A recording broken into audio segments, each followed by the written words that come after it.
चलिए। सर आप जो रिकॉर्डिंग भेजते हैं वो तो हमें नहीं मिलती। क्यों नहीं मिलते? सर वो सर ओपन वो नहीं आप होती सर, मैंने आपको सर कहा आप था ना। सुमैया को भेज देते जीमेल पर, हाँ हाँ तो हाँ। सर सुमैया के साथ तो डाउनलोड हो जाती है, लेकिन वो फिर हमें नहीं भेज सकती।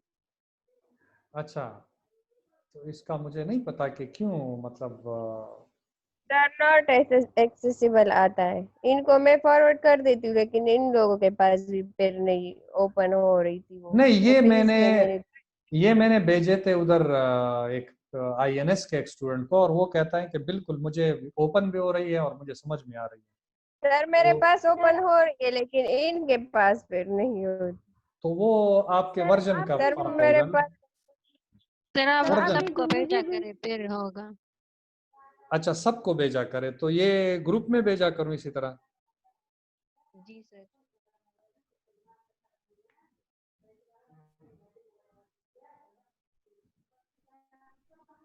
सर आपने जो मुझे एक जीमेल पर भेजा था वो तो मुझे रिसीव हो गया था, लेकिन जो सुमैया फॉरवर्ड कर दिए, फिर सुमैया की जीमेल का एक्सेस मांगते हैं और फिर सर जीमेल का एक्सेस नहीं आता और वो वीडियो भी ओपन नहीं होती। अच्छा, जी सर। ठीक है, मैं इंशाल्लाह ट्राई करता हूं कि अच्छा, advantages of cross sectional studies. Outcome, इसका एडवांटेज ये है कि एक ही वक्त में आपको एक्सपोजर और डिजीज का पता चल जाता है कि डिजीज क्या है, मतलब डिजीज का प्रेवलेंस कितना है among your sample among the population. फिर अगर आप एस्टिमेशन कर देते हैं तो कर सकते हैं। और एक्सपोजर कितना है, कौन कौन से फैक्टर्स हैं जो प्रिवेल कर रहे हैं उसी पॉपुलेशन में जहां से आपने सैंपल लिया है। Uncover association of further study, और ये मजीद जो स्टडीज होती है ना, मजीद स्टडीज, यस सर। उसको एक राह हमवार करती है। Uncover association for further studies राह हमवार करते हैं कि आप फर्दर स्टडी करें एसोसिएशन के लिए, कि आया जो फैक्टर हमने आइडेंटिफाई किए हैं उसका डिजीज के साथ एसोसिएशन है या नहीं है। Yes sir. बात समझ में आ रही है? जी सर। क्या कहा यस सर। कि इसमें तो आप हाइपोथेसिस टेस्ट नहीं कर सकते ना, यानी एसोसिएशन जब आप मालूम करते हैं तो कोई हाइपोथेसिस लेके आप टेस्ट करेंगे ना। Yes sir. जी तो सर। यहां पर आप हाइपोथेसिस को टेस्ट नहीं कर सकते, हाइपोथेसिस जनरेट करते हैं, और इसी हाइपोथेसिस को फिर फर्दर एसोसिएशन के लिए मजीद किसी और किस्म के स्टडी में आप हाइपोथेसिस टेस्ट करेंगे, जैसे केस कंट्रोल है, कोहोर्ट है। ठीक है, तो ये एक फायदा है इसका कि आपको एक बेसलाइन, एक हाइपोथेसिस बना के आपको दे देता है। Useful for yes hypothesis generation, ये हाइपोथेसिस जनरेट करने में मददगार है।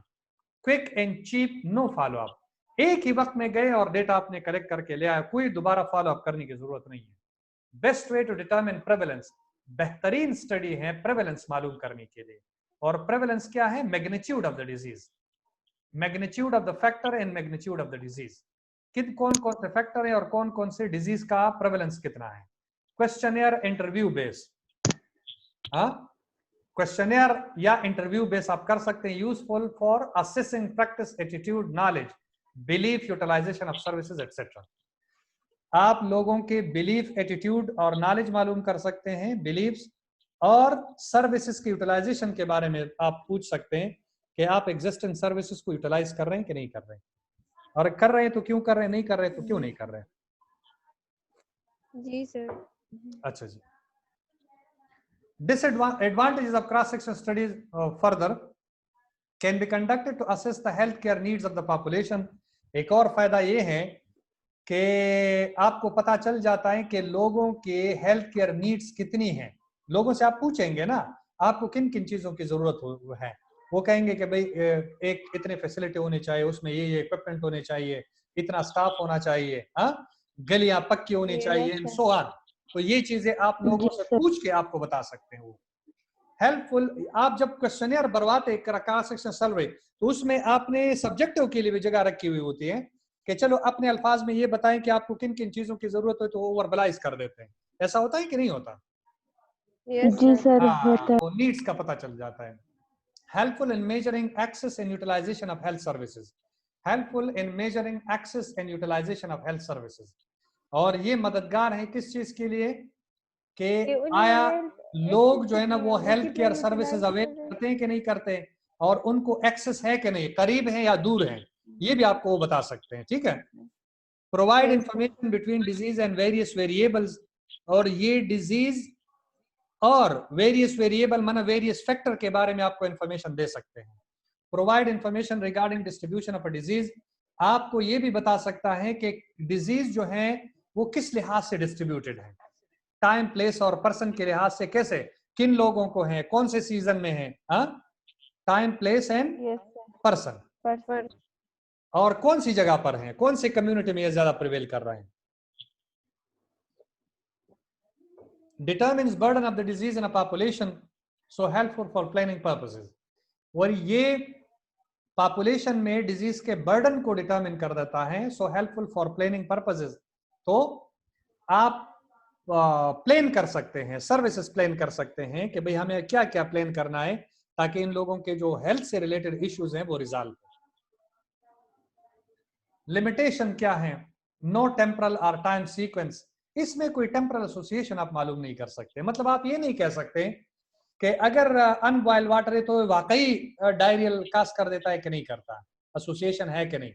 स्मोकिंग है तो ये वाकई कैंसर को कैंसर में कंट्रीब्यूट करता है कि नहीं। इसलिए क्यों कि उसके लिए आपको सालों साल गुजारने पड़ते हैं, तो तब आपको पता चलेगा कि वाकई ये फैक्टर अगर एग्जिस्ट करता है तो इसका ये आउटकम निकलता है। तो वो टाइम टेम्पोरल एसोसिएशन आप नहीं बता सकते इसमें। So gives no information whether which comes first, that is cause और डिजीज। आपको ये पता नहीं चलता कि ये जो प्रिवेलिंग फैक्टर्स है ये पहले आए हैं या डिजीज पहले आया है, कौन सी पहले डेवलप हुई है। मतलब पोल्यूशन पहले या जो डिजीज है ये डिजीज पहले पोल्यूशन से आई है, ये आप नहीं कह सकते इसमें। Gives no idea. अब क्यों नहीं कह सकते, क्यों नहीं कह सकते? ये हम प्रेजेंट टाइम में लेते, फ्यूचर या पास्ट से इसका कोई इतना वो नहीं, पास्ट की हम बात तो कर ही नहीं रहे ना, हम तो टाइम सीक्वेंस की बात कर रहे हैं ना। सर मैं ये कहता हूं, देखें सर हम इसमें, मुझे एक बात बताएं, आपको अपने कलीग के कैरेक्टरिस्टिक का कब पता चलता है? जब आप एक दफा मिल लेते हैं पता चल जाता है, या फिर जब आप उनके साथ एक साल हॉस्टल में गुजारते तब आपको पता चलता है? सर जब हम ज्यादा टाइम, तो इसमें क्या आप ज्यादा टाइम गुजारते हैं, आप तो एक ही दिन में गए और वापस आ गए, तो आपको पता चलता है कि डिजीज पहले आई या फैक्टर पहले आए? सर इसमें पता नहीं यही बात है ना, टाइम नहीं है ना आपके पास, टाइम इतना नहीं होता गुजारने के लिए ताकि आपको पता चल सके क्या वाकई इस फैक्टर की वजह से डिजीज डेवलप होती है कि नहीं होती। इसको हम कहते हैं टेम्परल। नो टेम्परल और टाइम सीक्वेंस ये नहीं होता इसमें। Gives no idea about natural history of the disease और एटियोलॉजी।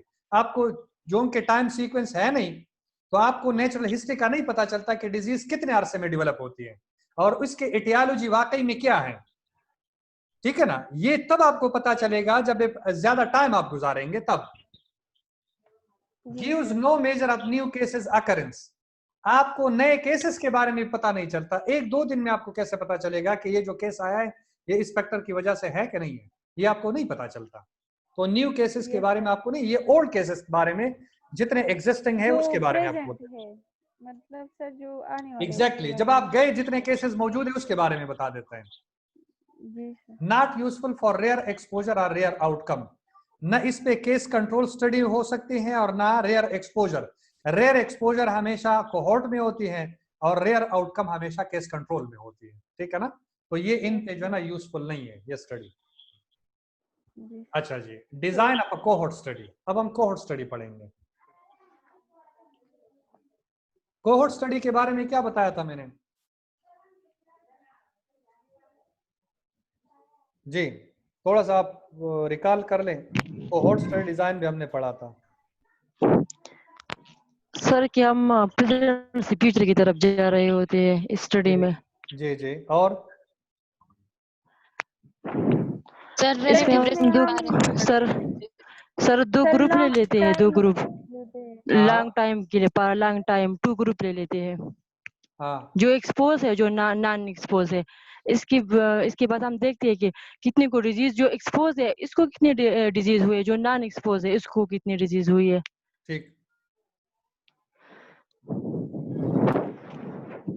अच्छा जी, असद आप बताएं जरा केस कोहोर्ट स्टडी के बारे में हमने क्या फीचर इसके डिस्कस किए थे।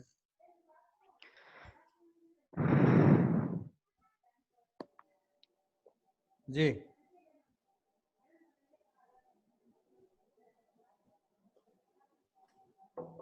असद जी सर।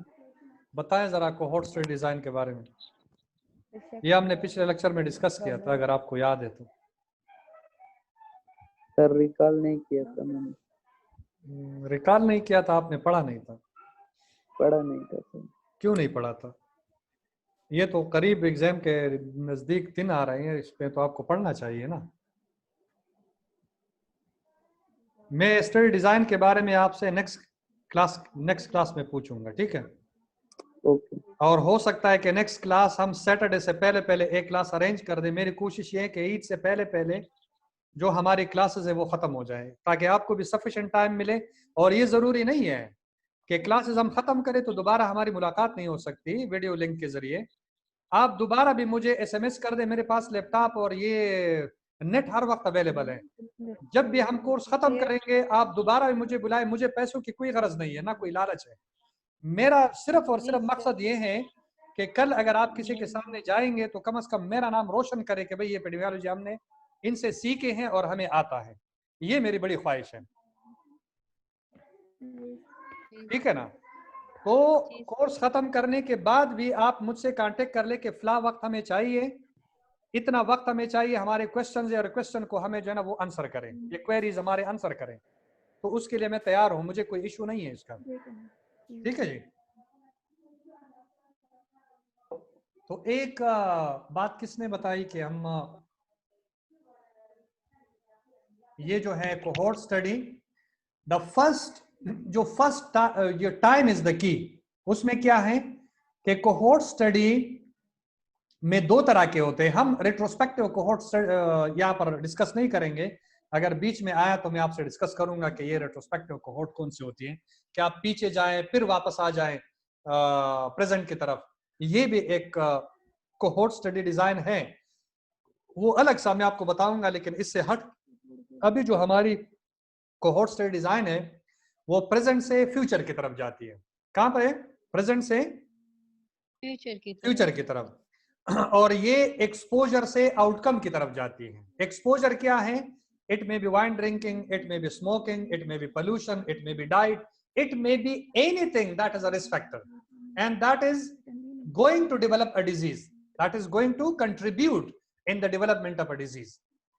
बात समझ में आ रही है? तो प्रेजेंट से फ्यूचर की तरफ, एक्सपोजर से आउटकम की तरफ। हाँ, और इसमें हम रिलेटिव रिस्क कैलकुलेट करते हैं। रिलेटिव रिस्क भी मैंने कैलकुलेट करके आपको दिया था, लेकिन यहाँ पर हम मजीद इसको डिस्कस करेंगे। खैर, तीसरे क्या इसके कैरेक्टरिस्टिक हैं कि एक तो ये है एक्सपोजर से आउटकम, प्रेजेंट से फ्यूचर, रिलेटिव रिस्क आप इसमें कैलकुलेट करते हैं। और इसमें दो ग्रुप्स होते हैं, एक एक्सपोज होता है, दूसरा नॉन एक्सपोज होता है। एक्सपोज वो है जो कोई चीज करते हैं, यानी एनवायरनमेंट में, उस एनवायरनमेंट में जहां पर पोल्यूशन है, सिगरेट स्मोकिंग करते हैं, वाइन ड्रिंकिंग करते हैं, डाइट ओवर डाइटिंग करते हैं, ओवर डाइट करते हैं यानी ओवर डाइट ले लेते हैं, एंड सो ऑन। कुछ इट कैन बी एनीथिंग जो एक्सपोजर में। और क्या है इसमें? ये हैं दो ग्रुप्स की हमने बात हो गई, ठीक है? और हम इंतजार कर, इसमें फॉलो अप भी होता है। ये वो स्टडी है कि जिसमें आप फॉलो अप करेंगे, क्योंकि ये 10, 15, 25 साल तक भी चल सकती है। तो लिहाजा हर 2 हर तीसरे महीने पेरियाडिकल विजिट आप करेंगे, ताकि आपको पता चले कि जिस डिजीज को आप मेजर करना चाहते हैं उसके साइन सिम्टम लोगों में अपेयर होते हैं कि नहीं होते, एक्सपोज एंड नॉन एक्सपोज में। तो ये आप फॉलो अप विजिट करेंगे। Yes sir. ये लॉन्गिट्यूडिनल स्टडी भी कहलाती है, इसलिए कि तवील स्टडी होती है। ये इंसिडेंट स्टडी भी कहलाती है। कोहोर्ट स्टडी को इंसिडेंट स्टडी भी कहते हैं। क्यों? इसलिए कि जब हम ग्रुप्स 2 ले लेते हैं तो उनमें डिजीज नहीं होती, और जब आखिर में हम खत्म कर रहे होते हैं तो हम किस चीज को देखते हैं? नए डिजीज को देखते हैं, और नए डिजीज को हम इंसिडेंट्स कहते हैं, न्यू केसेस को। तो ये चूंकि हम करते हैं इसलिए कि हमारे पास नए केसेस आ जाए, तो लिहाजा इसको इंसिडेंट स्टडी भी कहते हैं। ठीक है जी। तो ये मुख्तलिफ नाम है, कोहोर्ट, प्रॉस्पेक्टिव। प्रॉस्पेक्टिव का मतलब है कि प्रेजेंट से फ्यूचर की तरफ जाएगी, तो ये प्रॉस्पेक्टिव है। फॉलो अप ये है कि आप पीरियाडिक फॉलो अप विजिट करेंगे। कोहोर्ट ये है कि एक वक्त में जो लोग काम शुरू करते हैं, सिगरेट स्मोकिंग, एक वक्त में औरतें जो है प्रेग्नेंट हो जाती हैं, वो भी आप कर सकते हैं, मतलब 9 महीनों तक आप स्टडी कर सकते हैं, लेकिन वो शॉर्टर पीरियड है। अच्छा, वाइन ड्रिंकिंग स्टार्ट करते हैं, डाइटिंग स्टार्ट करते हैं, उसके इफेक्ट को आप देखना चाह रहे हैं कि आया इसका आउटकम निकलता है कि नहीं निकलता, ऑब्जर्व करते हैं। तो इसमें फॉलो अप विजिट करते हैं और एक फॉलो अप विजिट करते हैं। इसमें प्रोस्पेक्टिव स्टडी है, प्रेजेंट से फ्यूचर की तरफ जाती हैं, एक्सपोजर टू आउटकम की तरफ जाती हैं, रिलेटिव रिस्क हम कैलकुलेट करते हैं, और बहुत सारे जो कैरेक्टरिस्टिक हैं आगे हम पढ़ेंगे कि ये क्या क्या है। तो जब आप रैंडमाइज और नॉन रैंडमाइजेशन, ये हमेशा एक्सपेरिमेंटल स्टडीज में होती हैं, आरसीटी में। इसमें आप नहीं कर सकते, इसमें रैंडमाइजेशन हम नहीं करते, सिंपल वे से जो है ना वो सिंपल रैंडम सैम्पलिंग कर देते हैं दोनों की। Identify expose not expose. Expose और नॉट एक्सपोज क्या है कि जो लोग फॉर एग्जांपल सिगरेट स्मोकिंग, जो लोग सिगरेट पीते हैं उनको अलग कर दें, और जो सिगरेट नहीं पीते उनको अलग कर दें। तो एक्सपोज में फिर आगे फॉलो अप हम करेंगे किस चीज की, आखिर में देखेंगे किन को डिजीज डेवलप हुई, किन को डिजीज डेवलप नहीं हुई, और जो नॉन एक्सपोज थे उनमें कितने को डिजीज डेवलप हुई और कितने को डिजीज डेवलप नहीं हुई। ये 4 ग्रुप्स हमारे पास बन सकते हैं। ठीक है जी। जी सर। अच्छा जी, आगे cohort study. Cohort studies are also called follow up और इंसिडेंट स्टडीज, जैसे मैंने कहा, because the data on exposure and disease refer to different point in time. Cohort studies are also longitudinal studies. Longitudinal इसलिए कि ये तवील अरसे तक चलती है। Cohort studies have also been called prospective studies, इसलिए कि प्रेजेंट से फ्यूचर की तरफ जाती है, इसलिए उनको prospective कहते हैं। सर ये कोहोर्ट स्टडी में अगर हम कम से कम टाइम ले तो कितना लेंगे? ये डिपेंड करता है आपके एक्सपोजर पे। रेयर एक्सपोजर, हाँ, कि वो कितने वक्त में डिजीज को डेवलप कर सकता है। तो मतलब अगर मैं कहूं कि न्यूनेट में कम से कम 1 महीना, न्यूनेट में अगर आप किसी डिजीज की डेवलपमेंट न्यू केस आप देखना चाहते हैं तो डे 1 से लेकर 28 डेज तक आप उनको फॉलो अप करेंगे। मेरे नजर में इससे कम भी हो सकते हैं, मुझे नहीं पता, लेकिन ये है कि कम से कम जो मेरे सामने है वो न्यूनेटल है। इसी तरह इन्फेंट भी पॉपुलेशन पर डिपेंड करता है। हाँ, डिपेंड करता है। अभी इन्फेंट है, अगर आप 1 साल के नीचे 11 महीने और कोई 29 डेज में बच्चों में कुछ देखना चाहते हैं तो डे 1 से लेकर 11 महीने 28 डेज तक उनको फॉलो अप करें, आया उनमें वो डिजीज डेवलप होती है कि नहीं होती जिनमें आप इंटरेस्टेड हैं। तो ये मिनिमम ये है। प्रेग्नेंट वुमेन में अगर आप देखना चाहते हैं तो 9 महीने तक आप उनको टिल डिलीवरी आप स्टडी करेंगे। जी सर। इस तरह अंडर 5 में आप देखना चाहते हैं तो डे 1 से लेकर आप 5 साल तक उनको आगे जा सकते हैं। हाँ, तो इट्स ऑल डिपेंड्स कि आपका एक्सपोजर क्या है। जी सर। अच्छा जी, cohort studies, the observation of a cohort, time to measure outcome, over time to measure outcome. वक्त गुजारेंगे और उसमें देखेंगे क्या डिजीज डेवलप होते हैं। Synonym terms, follow up, longitudinal, prospective, इस तरह है ना। Follow up, longitudinal and prospective, different नाम है इसके जो अभी मैंने जिक्र किया इसका। ये देखें, cohort studies, birth cohort. Cohort हम एक ग्रुप को कहते हैं जो एक वक्त में कोई चीज स्टार्ट कर लेते हैं, उसको हम कोहोर्ट कहते हैं। Birth cohort, all individual in a defined geographic area born in the same period, usually a year। एक साल में जो बच्चे पैदा होते हैं, मतलब 2020 में 2019 में, ये उनका कोहोर्ट है। कोहोर्ट ग्रुप को कहते हैं ना। Inception cohort, all individual assemble at a given point based on some factor, for example workplace। एक वक्त में एक ही साल में लोगों ने कारखाने में काम शुरू कर दिया तो ये एक ही जगह पर असेंबल हो गए। एक वक्त में लोग जो हैं वो किसी स्टोर में चले गए, हाँ, ये जो आपको नजर आ रहा है, तो ये भी आपका एक कोहोर्ट है, a symbol. Exposure cohort, a group of individual that potentially share a common exposure, for example radiation. अगर एक मतलब हॉस्पिटल में कोई 10-12 लोगों का एक साथ अपॉइंटमेंट हुआ जो रेडियोलॉजिस्ट थे या रेडिएशन टेक्नोलॉजिस्ट थे, तो वो डे 1 से लेकर आखिर तक फिर उनको स्टडी के आया रेडिएशन का उनके जिस्म पर कोई असर है कि नहीं, उनमें कैंसर डेवलप होता है कि नहीं, ये उनका कोहोर्ट है। Disease cohort, a group of individual with a specific disease, और कोई डिजीज के साथ जो है ना वो एक साथ उन्होंने डेवलप किया तो उसको भी कोहोर्ट कहते हैं। Steps in cohort study. Cohort studies are conducted in 3 fundamental steps. Identify cohorts of exposed and unexposed individuals who are free of the disease outcome of interest at the beginning of the study. Identify cohort of exposed and unexposed individuals who are free of the disease outcome of interest at the beginning of the study. Observe each cohort over time for the development of the outcome of interest and compare the risk of outcome between the cohorts. Pehla step, identify the cohort of exposed and unexposed, those people who are exposed and those people who are not exposed. Observe each cohort over time for the development of the disease, and then you have to do a follow-up visits after 2 months, after 3 months, and you will see the sign and symptom of the disease in which you are interested. And then compare the risk of outcome between the two. और फिर compare करें कि जिनको exposure है उनमें ज्यादा है और जिनको exposure नहीं है उनमें ज्यादा है, इसको आप compare करेंगे। जी सर। ये इसका एक फ्लो चार्ट है जो टाइम के हिसाब से डायरेक्शन है कि पॉपुलेशन में आप जाएंगे पीपल विदाउट द डिजीज। पहली शर्त ये है कि जितने भी लोगों को आप सेलेक्ट करेंगे उनमें किसी को भी डिजीज ना हो। डिजीज होगी तो आपकी स्टडी जो है ना वो डाउटफुल रहेगी, इसलिए कि आप अभी शुरू में डिजीज को तो नहीं देख रहे ना, आप तो एक्सपोजर को देख रहे हैं और एक्सपोजर का आउटकम देखना चाहते हैं।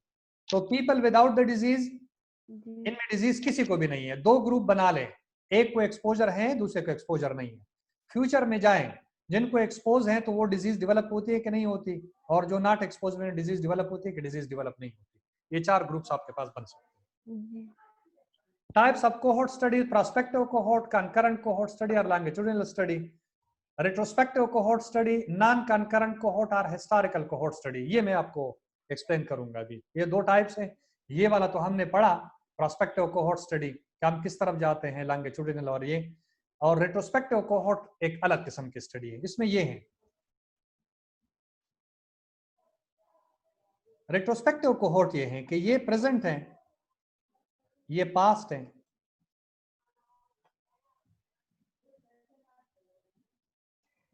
और ये प्रेजेंट है।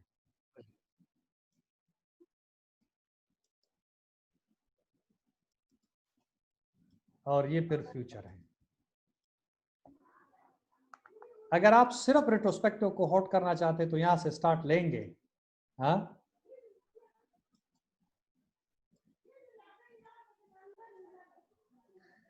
क्या करेंगे आप? सबसे पहले यहां से लेकर यहां आएंगे। The variable of interest, for example मैं एग्जाम्पल ले लेता हूं। आप किसी हॉस्पिटल में, ये हॉस्पिटल में ज्यादातर सूटेबल स्टडी है, इसको हिस्टोरिकल कोहोर्ट भी कहते हैं। प्रेजेंट में क्या करेंगे कि आप उन लोगों को लेंगे, उन लोगों को जो फॉर एग्जाम्पल आपकी नजर में जो है वो हैवी स्मोकर हैं, आपने उनसे पूछा और वो कहते हैं कि पिछले 10 सालों से जो है वो हम सिगरेट पीते हैं। आपका एक्सपोजर जो है कोई सिगरेट स्मोकिंग है, लेकिन आपको नहीं पता कि उन्होंने कब से स्टार्ट किया हुआ है। ठीक है जी।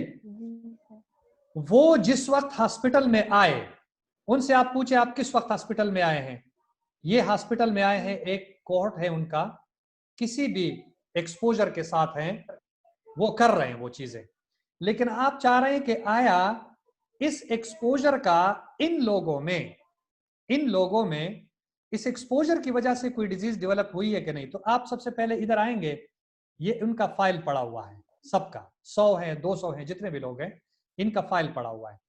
फाइल के पेज नंबर 1 से लेकर पेज नंबर आखिर तक वापस आएंगे, जो प्रेजेंट में हॉस्पिटल में मौजूद हैं, कितने ईयर, ये ईयर कर दे, 2, 3, 4 और ये 5 साल से इस हॉस्पिटल में आ रहे हैं। कितने सालों से? 5 साल से हॉस्पिटल में आ रहे हैं।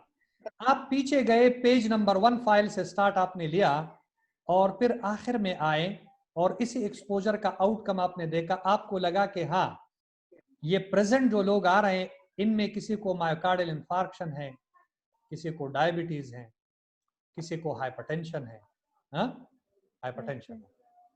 ये लोग सर तो रिट्रोस्पेक्टिव कोहॉर्ट में हमारा पॉपुलेशन जो है वो उनमें decrease फर्क है ना। यहाँ पर आप डिजीज को नहीं देखते, यहाँ पहले आप डिजीज को नहीं देखते। जो लोग हैं उनमें डिजीज को नहीं देखते। आप कोई वेरिएबल ऑफ इंटरेस्ट आपने लिया है, आपने पूछा बहुत सारे लोगों से, वो कहते हैं कि हम वाइन ड्रिंकिंग करते हैं। अभी आपने डिजीज भले हो लेकिन आपका इंटरेस्ट डिजीज में अभी नहीं है, आपका इंटरेस्ट एक्सपोजर में है। तो कहीं एक्सपोजर हुआ है कि नहीं हुआ, और इस एक्सपोजर की वजह से आई डिजीज डेवलप हुई है कि नहीं हुई। तो जी सर, सबसे पहले ये पेज नंबर 1 खोला, 1 साल में कितने विजिट हुए हैं, दूसरे साल में, और इसी दौरान आप देखते हैं कि आया उनके इसी दौरान उनको कोई डिजीज डेवलप हुई है कि नहीं। आके इसी दौरान आप देखते भी हैं उनको डिजीज डेवलप होती है कि नहीं। यहाँ पर जब आप आए तो आपने देखा कि इस एक्सपोजर की वजह से उनमें कोई ना कोई डिजीज जो है ना वो डेवलप हुई। यहाँ पे कोई ना कोई डिजीज, यहाँ उनको प्रेजेंट जो पेज आपने पढ़ा, जिस दिन आप गए उस दिन आपने पेज पढ़ा और उन कहा कि भाई एक्सपोजर उनका ये था और ये उनको डिजीज जो है ना वो डेवलप हुई है। तो इसको हम कहते हैं रेट्रोस्पेक्टिव। लेकिन इसके साथ आप कंट्रोल ग्रुप कौन से लेंगे? कंट्रोल ग्रुप जिसको हिस्टोरिकल ग्रुप कहते हैं, या तो फिर ये है कि उनके मोहल्ले के लोग लोगे, या फिर उसी हॉस्पिटल में जो इस एक्सपोजर के साथ ना हो एक दूसरा ग्रुप आप लेंगे, उसी एक्सपोजर के साथ ना हो। मतलब ये वाला जो ग्रुप है 10, 15, 20 या 50 का, ये वाले के कोई एक्सपोज है, सिगरेट स्मोकिंग कर रहे हैं या कुछ कर रहे हैं, लेकिन दूसरा ग्रुप आपने ऐसा लिया उसी हॉस्पिटल में, हाँ, जो इस एक्सपोजर से मुस्तस्ना है और उनको भी आप स्टडी कर रहे हैं। इसको हिस्टोरिकल ग्रुप भी कहते हैं। ये वाला जो है ये हिस्टोरिकल ग्रुप है हॉस्पिटल में जो आप ले लेते हैं, ठीक है। और फिर क्या करते हैं कि इन लोगों को फर्दर 5 सालों के लिए आप स्टडी करते हैं, फर्दर 5 सालों के लिए आप स्टडी करते हैं, फर्दर 5 सालों के लिए, 1, 2, 3, 4, 5। आपको शक पड़ा कि आए ये एक्सपोजर की वजह से हो सकता है तो 50 में से 5 लोगों को डिजीज तो डेवलप हुई है, लेकिन मैं फर्दर देखना चाहता हूं कि इस एक्सपोजर की वजह से मजीद इन 50 लोगों में कितने लोगों में फर्दर डिजीज डेवलप होती है, तो आपको थोड़ा सा और कंफर्म हो जाएगा। तो यहां से लेकर यहां तक और इसके बाद यहां तक ये रिट्रोस्पेक्टिव कोहॉर्ट है, ये रिट्रोस्पेक्टिव, और यहां से लेकर यहां तक ये प्रोस्पेक्टिव कोहॉर्ट है। इन दोनों के कॉम्बिनेशन को एम्बी डायरेक्शनल कहते हैं। क्या कहते हैं? एम्बी डायरेक्शनल कोहॉर्ट स्टडी कहते हैं इसको, एम्बी डायरेक्शनल। कोई इसको कंकरेंट भी कहते हैं, लेकिन कोई कहते हैं कि ये एम्बी डायरेक्शनल है। पहले आप इधर आए, फिर इधर आए, फिर यहां से स्टार्ट करके आप इधर आए, तो ये एम्बी डायरेक्शनल है। तो ये the combination of retrospective cohort and prospective cohort is called ambidirectional cohort study. समझ में आ गई बात? जी सर। सर मतलब अगर रेट्रोस्पेक्टिव स्टडीज में अगर ये एक्सपोज्ड है और प्रोस्पेक्टिव स्टडीज में इनको मतलब ये बाकी जो पॉपुलेशन है 5-10 को पहले से डिजीज है और बाकी पॉपुलेशन को हुआ, तो फिर हमें कंफर्म हो जाएगा कि मतलब ये इस एक्सपोजर की वजह से डिजीज। आपको कंफर्म ये हो जाएगा, आपको कंफर्म, आपका यकीन जो है ना वो पक्का हो जाएगा, यकीन। आपका जो डाउट था वो खत्म हुआ, लेकिन इसको फिर आपने एक्सपेरिमेंटल स्टडीज में जो ना वो स्टडी करनी होगी।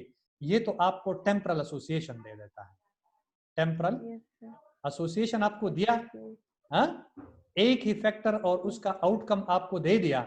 ये नेक्स्ट स्टेप में जो आरसीटी है उसमें ये काउजल एसोसिएशन की तरफ जाएगा कि हाँ, काउजल एसोसिएशन, एक टेम्परल एसोसिएशन है, एक काउजल एसोसिएशन है।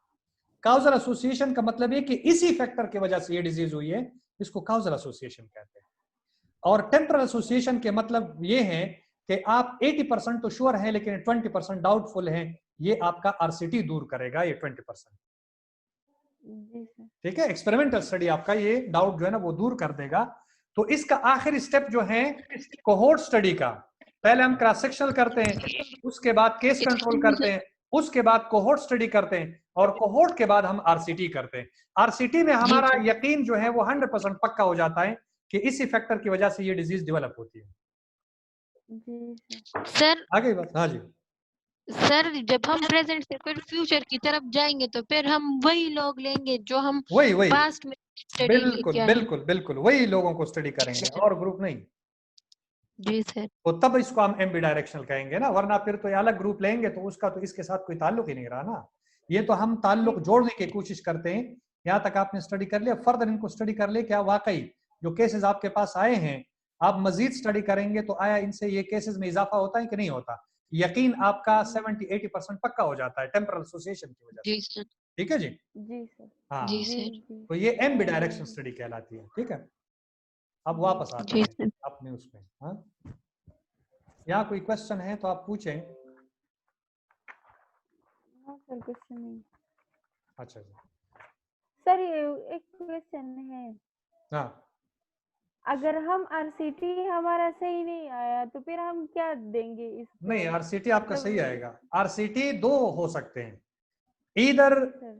There is a causal association और there is no causal association. दो बातें आपको बता सकती है कि या तो इसकी वजह से डिजीज डेवलप होती है या नहीं डेवलप होती, तो उधर आप क्रॉस लगाएंगे कि नहीं। अगर डिजीज डेवलप नहीं हो तो आप कहेंगे कि नहीं, there is no causal association between this factor and the disease. अगर डिजीज डेवलप हुई तो फिर आप कहेंगे कि हाँ वाकई there is a causal association between the factor and the disease, ये काजेशन है।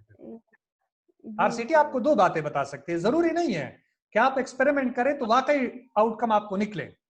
अब जैसे ये फार्मास्यूटिकल इंडस्ट्रीज और जो फंडिंग वंडिंग मिलती है ना, ये जानबूझ के डेटा को मैनिपुलेट करते हैं और फिर पब्लिश करते हैं कि नहीं इसी की वजह से ये होता है, तो अपनी दवाइयां और अपनी सर्विसेज जो है ना वो बेच देते हैं, अपने आर्टिकल बेचते हैं। ठीक है ना, जी बात समझ में आ गई? जी हाँ सर। जी।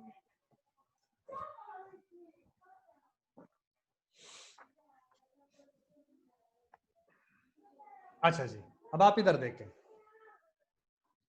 रिक्रूटमेंट हमने ये कहा कि एक्सपोजर टू आउटकम ये, और रेट्रोस्पेक्टिव क्या है कि आउटकम से, आउटकम मतलब डिजीज यहाँ पर लोग आए हुए हैं उनको जो है ना वो यानी केस कंट्रोल में आप आउटकम से एक्सपोजर की तरफ जाते हैं, रेट्रोस्पेक्टिव कहलाती हैं, ये प्रोस्पेक्टिव कहलाती हैं। एमबी डायरेक्शनल क्या है कि आप पहले यहां से वापस आए एक्सपोजर की तरफ और फिर इधर आए और फिर एक्सपोजर से आउटकम की तरफ फर्दर जाएं, फर्दर आउटकम। आपका इंटरेस्ट यहाँ पर एक्सपोजर है, आउटकम में आप इंटरेस्टेड जरूर हैं, लेकिन आप देखते इस एक्सपोजर को हैं कि पहले इनको एक्सपोजर जो हुआ है फिर यहाँ पर आप आ गए, फिर फर्दर इस एक्सपोजर को स्टडी करते हैं, उससे आउटकम निकलता है कि नहीं निकलता। ये एक्सक्यूज मी सर, जी sir case control cross sectional study को हम ले सकते हैं कि हम उस पे स्टडी करें और कोहॉर्ट में से फिर हाँ उसमें आप ले सकते हैं, लेकिन आपके पास क्रॉस सेक्शनल स्टडी में मल्टीपल फैक्टर्स आ सकते हैं और आपने डायरेक्ट आप कोहॉर्ट पे नहीं जा सकते, बल्कि सबसे पहले आप केस कंट्रोल में जाएंगे।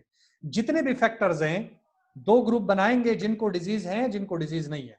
पिछले लाइफ में उनको स्टडी करेंगे कि आया एक एक फैक्टर के बारे में पूछेंगे कि उनका एक्सपोजर हुआ है कि नहीं।